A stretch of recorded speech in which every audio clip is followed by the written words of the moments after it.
네, 안녕하세요. 구독자 여러분 반갑습니다. 주식톡입니다. 두산중공업 어제 이어서 상승세를 이어가나 했지만 아쉽게 윗꼬리를 달더니 종가에 마이너스로 마감이 되었습니다.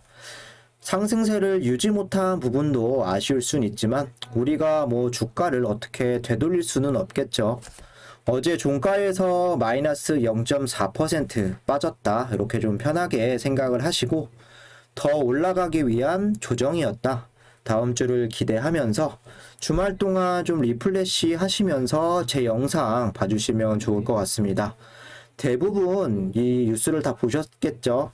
미국 웨스팅하우스, 폴란드 수주 이렇게 좀 나왔었는데 그 기대감에 또 한 차례 올라가기도 했습니다. 우리도 아니고 미국에서 수주가 나왔는데 두중이 수혜를 본다. 이렇게 생각을 하실 수 있겠지만 아시는 분들은 잘 아실 겁니다. 금일 영상에서는 웨스팅하우스와 두산중공업의 관계, 왜 두중이 앞으로 수혜를 입을 수밖에 없는지에 대해서 체크를 해보고 주가 흐름도 짚어보도록 하겠습니다. 매번 말씀을 드리지만 두산중공업 대선까지 지켜볼 겁니다. 관심 있으신 분들이나 중장기 종목 선정하기 어렵다 하시는 분들 필히 영상 끝까지 시청 부탁드리고요. 구독과 좋아요는 저에게 큰 힘이 됩니다. 제가 나아가고자 하는 방향 소통하는 방송인 만큼 지금처럼 댓글 많이 남겨주시면 감사하겠습니다. 멘탈 잡고 길게 가져가는 방향으로 끌고 갈 생각이니 지속적으로 많은 관심 부탁드리도록 하겠습니다. 그럼 구독, 좋아요 눌러주셨으면 영상 시작을 해보도록 할게요. 오늘도 먼저 관련주들 흐름을 살펴보겠습니다. 원전 관련주들이나 두산 그룹주들 좋게 끝난 종목들도 이렇게 보이고 안 좋게 끝난 부분들도 보이는데 대체적으로 그렇게 나쁜 흐름이었다라고는 볼 수는 없겠습니다. 금요일장 특성도 있었을 거고요. 역시 원전 관련주 같은 경우는 웨스팅하우스, 폴란드 수주 이런 부분에 따르는 기대감이었죠. 그리고 국내의 이런 기업들도 참여할 수 있다라는 수혜가 예상이 되면서 오전에 또 상승 흐름도 있었고 오후 들어서는 정치적으로 또 최재형 이분의 원전에 대한 부분들이 또 부각이 되면서 상승세를 이끌기도 했었습니다. 종가 기준으로 봤을 땐 한정기술에 비해서 두산중공업 좀 많이 아쉬울 수는 있지만 두중이 선정사로 결정이 된다면 더 큰 상승 흐름 기회는 분명히 찾아올 거라고 생각을 합니다. 오늘 두산 같은 경우도 4.68% 상승을 하면서 마무리가 되었는데 구조조정의 마무리 단계와 최근에 두산마켓으로 산업차량 부분을 매각을 했죠. 그래서 7월 5일 다음 주 인수 절차가 좀 마무리가 되면서 그에 따르는 이런 시너지로 상승세를 좀 보여준 것 같고요. 두산마켓 같은 경우도 국내의 유통망의 확보와 최근에 미국 인프라 투자 수혜까지 좋은 모습입니다. 두산중공업 100%로 자회사 편입된 만큼 하반기에 두산마켓이 두산중공업으로 어느 정도 매출에 기여를 해줄 수 있을지 이런 부분도 체크를 해주시면 좋을 것 같습니다. 당장 두산중공업 상승세가 좀 꺾였다라는 부분 아쉬울 수는 있겠지만 앞으로 수주라던가 먹거리에 대한 부분 지속적으로 기대감을 살려갈 수 있다라는 부분 좀 좋게 보시면 좋을 것 같고요. 장기적인 관점에서는 천천히 올라가는 게 더 좋을 수 있고 급등하면 그에 따르는 급락이 연출될 수도 있고 그만큼 조정하는 이런 기간도 더 걸릴 수 있습니다.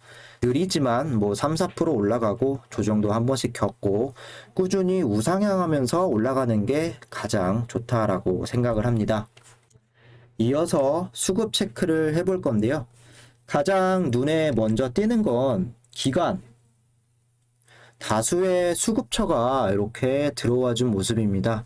투신이라던가 보험, 사모, 기타금융, 연기금, 기타 법인까지 이렇게 폭넓게 관심을 보여준 건 굉장히 오랜만이라고도 볼 수가 있는데 좀 좋다라고 볼 수가 있겠습니다. 근데 금융투자가 이렇게 오늘 30만 주 가까이 크게 나가면서 결국엔 기관 투자는 마이너스 파란불로 이렇게 마무리가 되었네요. 금융 투자가 계속 이때부터 쭉 나가고 있는데 6월 21일부터 뭐 손해를 안 보려고 하는 건지 어쨌든 쭉 이탈이 나와주고 있고요. 외국인도 오늘 5일 동안 계속 들어온 이후에 60만 주 가량 좀 이탈이 나왔습니다. 이슈가 좀 붙어주면서 개인이 오늘 힘을 내줬죠. 71만 주 가량 들어오면서 주가를 어제 이어서 상승 흐름으로 좀 이끌려고 했지만 아쉽게도 외국인이 오늘 좀 받쳐주지 못하면서 이런 상승세를 유지하지 못했다라고 좀 이해하시면 될 것 같습니다. 기관의 매수세가 좀처럼 좀 받쳐주지 않는 모습인데요. 아직은 기관에서 좀 안정적으로 주식을 올려야겠다 이런 부분들이 부족한 것 같습니다. 서로 견제하는 이런 흐름들 속에서 주가가 계속 한 방향으로 계속 쭉쭉 올린다거나 아니면 계속 쭉쭉 내린다거나 이런 주가 흐름은 나오기 쉽지 않을 것 같습니다. 이런 부분들도 한번 체크해 주시면 좋을 것 같고요. 뉴스 나온 거 체크 한번 해보도록 하겠습니다. 두산중공업 오전에 상승세였죠. 원전 수혜주로 떠오르나 두산중공업 주가가 다시 상승세를 보이며 뜨거운 관심을 보이고 있다. 그룹 차원의 구조조정과 사업 다각화에 성공을 하면서 또 1분기 흑자로 전환을 했죠. 오늘 상승 이유는 주력 원자로의 주기기를 공급한 웨스팅하우스가 폴란드 원정 당국과 지난달 30일 원전 기본 설계 계약을 체결한 것에 긍정적인 영향을 받은 것으로 보인다. 모두가 다 아는 사실입니다. 이번 계약은 두산중공업 수혜로 이어질 것으로 분석이 되고 있다. 두산중공업의 웨이팅하우스의 주력 원자로 AP1000의 주기기를 공급으로 폴란드 원전 기본 설계에 두산중공업의 주기기 탑재가 예상되었기 때문이다. 그리고 총 6기를 한다라고 하죠. 이런 부분에서 봤을 때 웨이팅하우스와 두산중공업, 폴란드 원전 수혜 기대감은 다 알고 계실 거고 과연 어떤 관계가 지속이 되어 왔고 앞으로 어떻게 진행이 될지 살펴보는 시간을 좀 가질 텐데요. 여기 보시면 두산중공업과 웨스팅하우스 서로 협력 관계다 이렇게 표시를 해놨고요. 전 세계적으로 원전 기술력을 확보한 업체, 여기는 중국이 제외가 됐지만 그렇게 많지 않습니다. 대표적으로 미국 웨스팅하우스와 G사 그리고 프랑스 EDF, 일본, 러시아, 국내에는 두산중공업이 있고요. 웨스팅하우스 같은 경우는 AP1000에 대한 이런 기술, 거의 시초라고 볼 수 있고요. 상당한 자신감을 이제 가지고 있죠. 두산중공업이 유일하게 AP1000에 대한 이런 주력기기를 웨스팅하우스로 공급을 한다라고 볼 수가 있겠습니다. 그렇기 때문에 기대감이 이제 살아있는 건데 잘 아시겠지만 이 미국의 웨스팅하우스 같은 경우는 가격 경쟁력이 없습니다. 쉽게 말하면 비싸게 낙찰을 받아야 되는 상황인데 반대로 한국은 또 저렴하게 원전을 건설을 할 수가 있죠. 그래서 미국이 시공하기 어려운 가격에 좀 낙찰이 되면 다시 한국이랑 협력을 해서 수주를 주는 형태로 거의 미국과 한국이 협력이 되어 있다라고도 말씀을 드릴 수가 있는데 이번 한미협력의 취지도 이런 부분에서 앞으로 수주를 따내지 않을까 생각이 됩니다. 실제로 미국에서 수주를 할 당시 주요 기자재들은 두산중공업이 많이 맡아서 진행을 해왔습니다.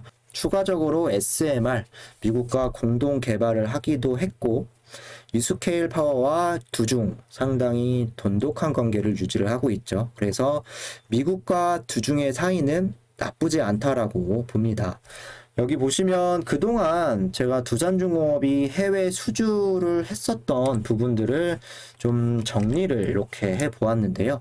참고적으로 모든 원전 수주가 다 있는 거는 아닙니다. 1999년 중국의 친산 그리고 미국의 셰케이와 1호기를 시작으로 쭉 나와 있는데요. 중요한 건 2007년부터 바라카 원전을 제외를 하면 두산중공업과 협력이 짙어져 왔다는 것을 확인하실 수가 있습니다. 2017년 인도 수주는 웨스팅하우스 파산으로 아쉽게 취소가 되었지만 또 2019년에는 인도에서 좀 저렴하고 기술력을 갖춘 우리 한국을 긍정적으로 평가를 하고 있다. 그래서 앞으로 수주를 따낸 가능성도 존재한다. 라는 부분도 좀 점쳐지고 있는데, 정리를 해보자면 2007년 이전에 거의 10년 동안 미국 시장에서 기술력과 품질, 제작 능력을 두산중공업이 보여줬고 좋은 관계를 유지를 했다. 그리고 2007년 이후에는 웨스팅하우스가 수주를 따내면 두산중공업이 바늘과 실 가는 것처럼 같이 따라다녔다는 점, 그리고 2006년 같은 경우는 웨스팅하우스 인수에도 두산이 참여를 했었죠. 실질적으로 2000년대 초반 두산중공업과 미국 웨스팅하우스의 관계는 있었다라고 볼 수 있겠습니다. 이렇게 오랜 관계를 유지한 이유는 2024년까지 최대 36기 건설이 예상되는 AP1000 요 타입의 세계 신규 원전 시장의 진출을 위해서 협력을 좀 강화를 해왔는데요. 그래서 이번 폴란드 원전은 총 6기인 만큼 두중의 참여가 아무래도 좀 높아진다 라는 부분들 좀 말씀을 드리고 싶고요. 앞으로 2021년에서 2030년 뭐 체코라던가 이라크, 사우디아라비아, 인도, 이집트 중 여기 나와 있죠. 우리가 혹시라도 수주를 따내지 못하더라도 웨스팅하우스, 미국이 딴다라고 했을 때 두중이 수혜를 같이 받을 수 있다라고 생각을 합니다. 현재는 기대감에 좀 머물러 있지만 우리가 기다리는 건 수주가 실질적으로 이어지는 걸 바라야겠죠. 수주전은 이제부터 시작이고 웨스팅하우스가 수주를 따면 두산중공업도 충분히 앞으로 수혜가 될 수 있는 이유를 여기서 찾아볼 수 있을 것 같습니다.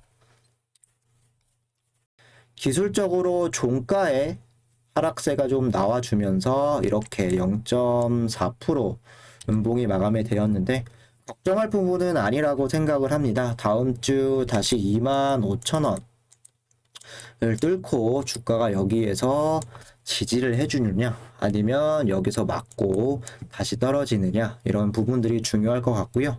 빠르게 폴란드 수주에서 두중이 핵심 주기기를 공급을 한다 이런 소식들이 나오기를 바라야겠습니다.